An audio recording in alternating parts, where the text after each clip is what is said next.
नमस्कार, मैं सर अलीगढ़ में हूँ और मेरे साथ में मौजूद हैं अमित सागर जी की हिंदुइज्म द सुपर साइंस पुस्तक का विमोचन हुआ है। और कहीं न कहीं वैज्ञानिक के क्षेत्र में उन्होंने एक बहुत बड़ी उपलब्धि हासिल की है। मात्र 22 साल की उम्र है और 22 साल की उम्र में उन्होंने एक पुस्तक लिख डाली। सोचिए इनके जज़्बे को। आज जो युवा हैं उन्हीं की जुबानी से जानते हैं कि किस तरीके से उन्होंने सोचा एक पुस्तक वैज्ञानिक तरीके पर लिखी जाए, क्योंकि हिंदुस्तान की फिजिक्स कहती है, हिंदुस्तान का इतिहास कहता है और हिंदुस्तान का वैज्ञानिक कहता है कि अगर हमें आने वाले समय में कोई कार्य करना है तो वैज्ञानिक तरीके से और फिजिक्स के तरीके से करना पड़ेगा। तो सबसे पहले तो बहुत-बहुत स्वागत है सर आपका और बहुत-बहुत बधाई। क्या कहना चाहेंगे सर, कहाँ से सीखा ये सब? जी, इसके जो प्रेरणा स्रोत रहे हैं मेरे पिता रहे हैं, क्योंकि वो खुद एक ऑथर हैं। तो कहीं न कहीं एक मुझे मार्गदर्शन मिला उनसे और वही मेरे प्रेरणा स्रोत रहे, जिनकी वजह से मैं ये पुस्तक का कार्य पूरा कर पाया। तो एक छोटी सी उम्र में मात्र 22 साल की उम्र में आपने एक हिंदू, ये नाम कहाँ से सोचा आपने? सबसे पहला सवाल मेरा, नाम कहाँ से सोचा आपने ऐसा नाम? जी, जैसा कि हम अपनी जीवन पद्धति जीते हैं और एल्बर्ट आइंस्टीन ने भी कहा है कि science without religion is lame and religion without science is blind, कि विज्ञान धर्म के बिना लंगड़ा है और धर्म विज्ञान के बिना अंधा है। तो हम जो भी अपनी जीवन पद्धति जीते हैं उसमें कहीं न कहीं विज्ञान का होना बहुत ज़रूरी है। और अगर हम हिंदू धर्म की बात करें, सनातन धर्म की बात करें, तो ये पूर्णतः विज्ञान पर आधारित है। तो कहीं न कहीं उसी का दिमाग में रहा मेरे, और उसी की वजह से ये जो टाइटल है दिमाग में आया कि हिंदुइज़्म ना केवल एक विज्ञान है बल्कि ये तो एक सुपर साइंस है। वहीं से ये टाइटल आया कि Hinduism the super science. Science में मैंने देखा है कि विद्यार्थी होते हैं इंटर लेवल तक, उनको मैथ में इंटरेस्ट होता है और उनका मैथ वीक होता है तो कहीं न कहीं हिस्ट्री की तरफ मुड़ जाते हैं, लेकिन साइंस में इंटरेस्ट कम होता है, बहुत कम लोगों का होता है। कहाँ से आपका साइंस में इंटरेस्ट बढ़ा और साइंस को आपने एक अपना गोल बना लिया? जी, जैसा कि मैंने 12th जो है वो पीसीएम से की, तो उसके बाद कहीं न कहीं मेरा झुकाव जो है वो हिंदुत्व की तरफ रहा कि ये जो हमारे जितने भी धार्मिक अनुष्ठान हैं, उनमें कहीं न कहीं हम विज्ञान को देखते ही हैं। और जब इस पर मैंने पूरी तरीके से रिसर्च की तो पाया कि इसमें तो ये जो हमारा धर्म है ये पूरी तरीके से विज्ञान पर आधारित है और हमारी संस्कृति पूरी तरीके से विज्ञान पर आधारित है। और एक बात और मैं कहना चाहूँगा कि हमें गर्व होना चाहिए कि हम उस देश को बिलॉन्ग करते हैं जिसमें ये हम पहले देश हैं जिसकी संस्कृति पूर्णतः विज्ञान पर आधारित है। मैं कहना चाहूँगा मेरे कैमरामैन से थोड़ा चलते जाए, मैं चलते हुए इंटरव्यू लेना पसंद करूँगा। तो सर मैं एक और सवाल आपसे रखता हूँ, जानना चाहूँगा कि मात्र 22 साल की उम्र में जब आपका बचपन था, तो हाई स्कूल इंटरव्यू जब आप पढ़ाई करते थे तो किस तरीके का एक साइंस का अनुभव था, किस तरीके का साइंस का अनुभव था जहाँ पर आप अपने शिक्षकों की तरफ साइंस का मोटिवेशन करना चाहते हैं? जी, जैसा कि मैंने आपको अभी अभी कहा, just before I said that मैंने 12th जो है वो पीसीएम से की, तो उसमें वो विज्ञान की तरफ कहीं न कहीं मेरा झुकाव रहा ही।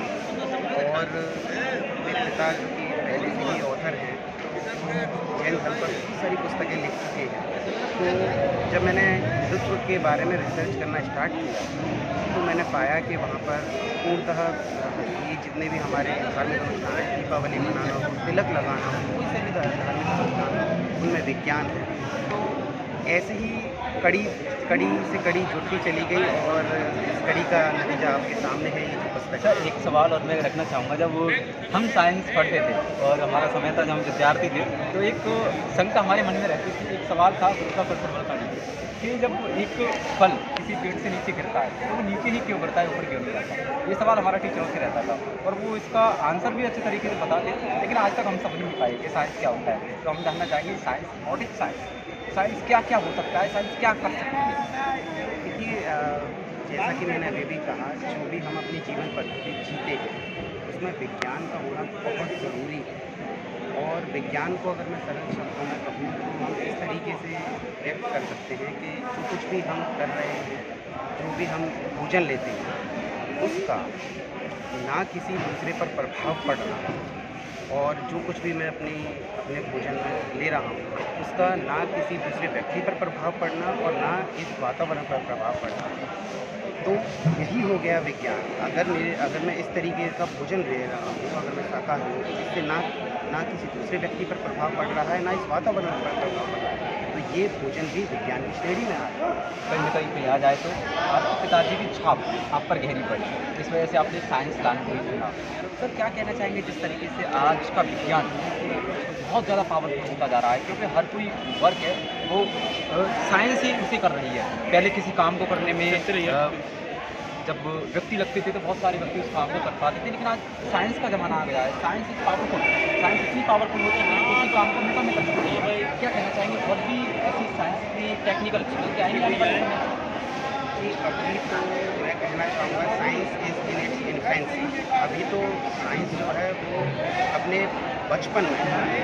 अभी तो साइंस को बहुत लंबा सफ़र तय कर रहा है। और हमारे ऋषि मुनि जब जब विज्ञान शुरू हो रहा था ना, तब हमारे ऋषि मुनि वहाँ पर PhD कर चुके हैं। तो अभी तो साइंस को बहुत लंबा सफ़र तय करना है। ये तो बस शुरुआत भी नहीं कहूँगा, ये तो बस शुरुआत से भी पहले का समय चल रहा है ये विज्ञान का। अभी तो बहुत लंबा समय तय करना है। क्या कहना चाहेंगे कि साइंस आज इतना आगे बढ़ चुका है कि साइंस को अगर देखा जाए तो वो चंद्रमा पर व्यक्ति को भेज दिया, अंतरिक्ष में व्यक्ति को भेज दिया। तो कहीं न कहीं ऐसा लगता है कि साइंस जो मतलब है, साइंस जो हिंदुस्तान नहीं बल्कि पूरे वर्ल्ड में है, कहीं न कहीं आगे भी ऐसी ही खोजें करती रहेगी और मानव को चौंकाती रहेगी। जी बिल्कुल, जैसा कि मैंने अभी भी कहा कि ये तो बस शुरुआत है और शुरुआत से भी पहले का समय है। अभी तो बहुत लंबा सफ़र है। अभी तो विज्ञान को बहुत सारी चुनौतियों का सामना करना है, बहुत सारी चीज़ें और बहुत सारी खोजें पड़ी हैं जो अभी विज्ञान को देखना बाकी है।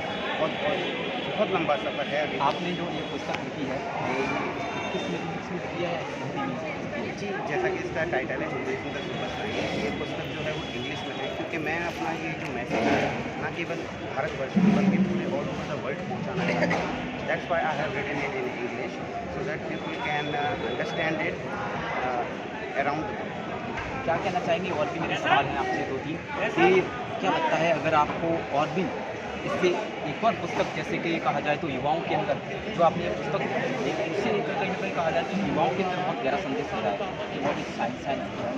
इस पुस्तक को समझने के बाद, उसको यूज़ करने के बाद में और अच्छा गहरा अनुभव उनको किया है। क्या लगता है कहीं न कहीं इस पुस्तक से युवाओं के अंदर एक प्रेरणा मिलेगी कि हमें साइंस की दुनिया में जाना चाहिए, क्योंकि आने वाले समय में साइंस ही सब कुछ होगा। जी बिल्कुल, आपने बिल्कुल सच कहा कि ये यूथ का इस पर बहुत असर पड़ेगा। वो इस वजह से क्योंकि अगर हम अपने एजुकेशन सिस्टम को देखें तो उसमें हम अपने धर्म को या फिर हम अपनी संस्कृति से रूबरू हो ही नहीं पाते हैं। ना हमारे पास कोई ऐसी किताब है, ना कुछ है जिसमें हम अपनी संस्कृति को समझ पाएँ। और जब हम अपनी संस्कृति की बात करते हैं तो हम जो वेस्टर्न कल्चर की तरफ हम ज़्यादा मोड़ ले रहे हैं। तो ये जो पुस्तक है हमारी संस्कृति से हमारे यूथ को जोड़ने का कार्य करेगी और वो अपने आप को गर्व महसूस करेंगे कि वो उस संस्कृति से बिलोंग करते हैं जिसका बेस ही विज्ञान है।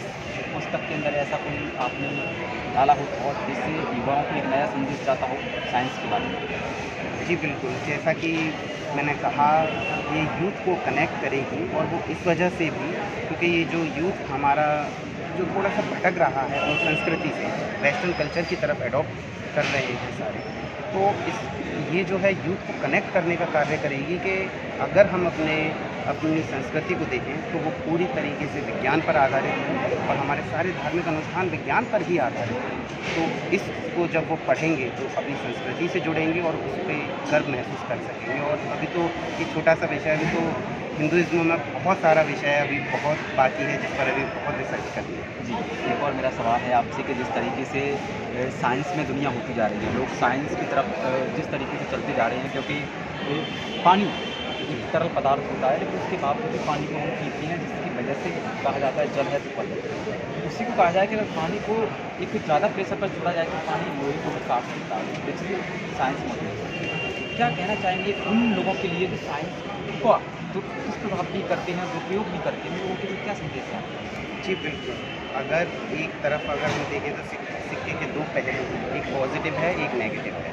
ये हमारे ऊपर डिपेंड करता है कि हम किस फेज़ को वैल्यू देते हैं। अगर साइंस में अगर हम कहें तो ये विकास बिल्कुल करती है, लेकिन कहीं न कहीं हम देख सकते हैं कि साइंस का दुरुपयोग भी किया गया है। जो एटम बम के बारे में अगर आप कहें तो हिरोशिमा नागासाकी का हम एग्ज़ाम्पल हमारे सभी के सामने है।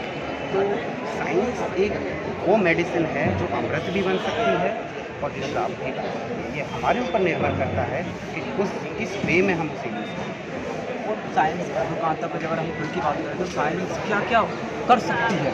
अब क्योंकि सारा अगर देखा जाए तो सब साइंस में ही किया जा रहा है, सब वैज्ञानिक तरीक़ों से ही किया जा रहा है, फिजिक्स के तरीके से ही किया जा रहा है। आप पुल का निर्माण देख लीजिए, आप जो भी सरकारें आती हैं कुछ भी वर्क देख लीजिए, सारा का सारा सिस्टम कंप्यूटर आया। सोशल मीडिया का ज़माना था, लोग अखबारों को पढ़ा करते थे, वीडियो को देखा करते थे, लेकिन आज डिजिटल इंडिया हो गया है। लोग सोशल मीडिया का यूज़ कर रहे हैं, फेसबुक, व्हाट्सअप, ट्विटर, इंस्टाग्राम, इनका यूज़ कर रहे हैं। कहीं न कहीं लगता है कि ये सब साइंस का कमाल है।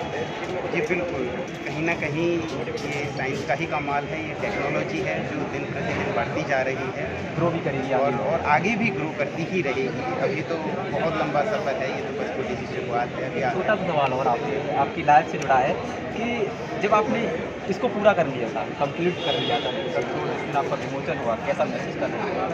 जी ऑनेस्टली अगर मैं कहूँ तो बहुत ज़्यादा गर्व महसूस कर रहा था और गर्व इस वजह से भी क्योंकि मेरे पिता ने बहुत मेहनत की।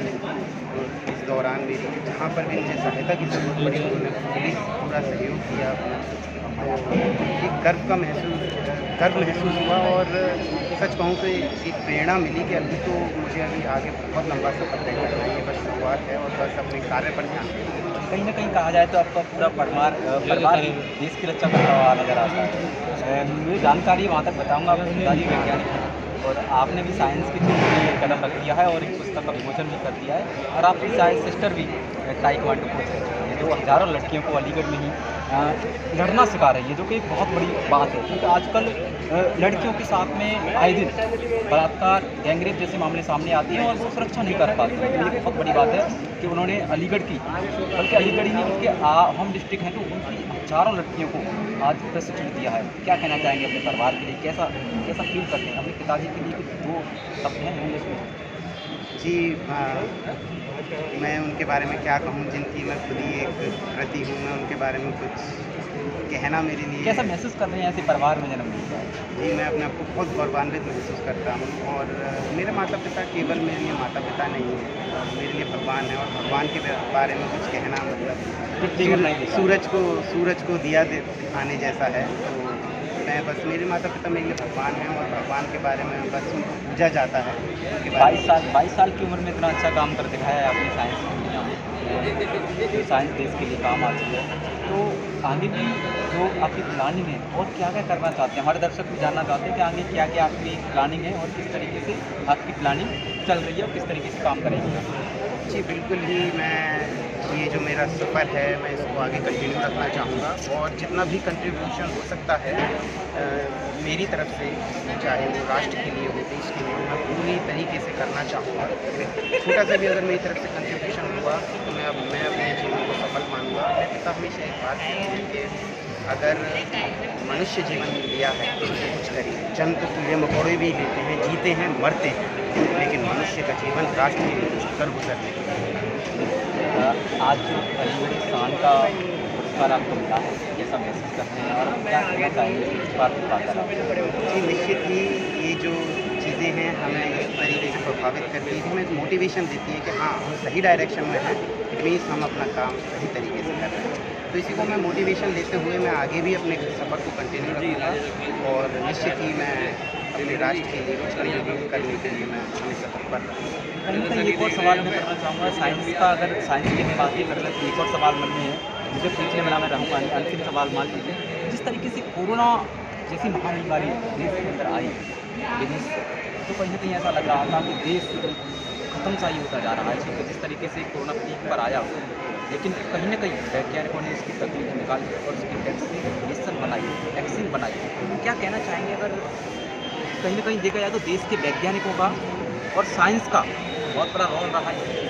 जी बिल्कुल निश्चित ही ये जो हमारे वैज्ञानिक हैं वो सफलता के पात्र हैं उन्होंने इसकी जो वैक्सीन बनाई, और इसमें बहुत रोल, जैसा कि आपने कहा, इसमें विज्ञान का रहा है। और निश्चित ही, और अगर हम अपनी विज्ञान की पद्धति को देखें, अगर हम संस्कृति को देखें, तो उसमें हैंडशेक जो है वो नहीं है, हम हाथ जोड़कर नमस्कार करते हैं, which is absolutely based on science. So that's why I have written this book, and I have one chapter in this book also which is based on this. लगता है कि आप आने वाली बुक में भी इसका जिक्र करेंगे अवश्य। जी बिल्कुल ही। और मैंने इस पुस्तक में जो कि हैंडशेक है उसके बारे में काफ़ी विस्तार से लिखा हुआ है, और अगर आप पढ़ेंगे तो देखेंगे कि हमारी जीवन पद्धति है जो विज्ञान पर आधारित है। कोरोना काल में हम देख ही चुके हैं कि हैंडशेक जो है वो बिल्कुल पूरी तरीके से निषेध सा हो गया। हम ही नहीं, पूरी दुनिया नमस्कार मुद्रा पे आ गई।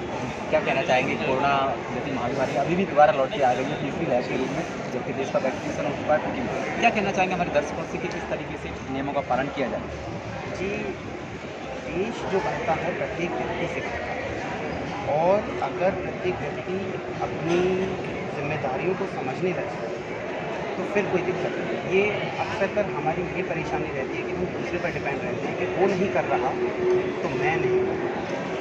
कहते हैं ना कि खुद बदलो जग बदलेगा, तो ये एक व्यक्ति की जिम्मेदारी है कि वो खुद बदले। दूसरे से मतलब है कि अगर दूसरा नहीं बदल रहा तो वो खुद को तो बदल सकता है, तो हर एक को जिम्मेदारी लेनी पड़ेगी, तभी जाके ये चीज़ें होंगी। हमें दूसरे पर निर्भर नहीं रहना। बहुत बहुत धन्यवाद सर हमसे बात करने के लिए, और बहुत बहुत शुभकामनाएं भी। हम आशा करते हैं भगवान से कि आगे और भी साइंस की दुनिया में आप हमारे देश हिंदुस्तान को मजबूत करें। Thank you so much. और आप बहुत अच्छा कार्य कर रहे हैं, और आप बेझिझक मैं कहना चाहूँगा कि आप सराहना के पात्र हैं जो इस तरीके से पत्रकारिता के क्षेत्र में कार्य कर रहे हैं, और मेरी आपको बहुत बहुत शुभकामनाएँ, और आप ऐसे ही राष्ट्र का नाम रोशन करते रहें, और भविष्य के लिए बहुत बहुत शुभकामनाएँ। Thank you sir. मेरे साथ में संदीप सागर जी थे, जिन्होंने हिंदुज द सुपर साइंस को लिखकर कहीं ना कहीं युवाओं के अंदर एक अलग जगह दिया है। साइंस की दुनिया में रहने वाले युवाओं के लिए गहरा संदेश है कि साइंस की दुनिया में जाने वाले युवा अगर साइंस के बारे में जानना चाहते हैं तो हिंदुज द सुपर साइंस को पढ़ना बहुत ज़रूरी है। 22 साल की उम्र में संदीप सागर जी ने ऐसा काम करके दिखाया है कि कहीं ना कहीं युवाओं के लिए एक प्रेरणा स्रोत बन चुके हैं।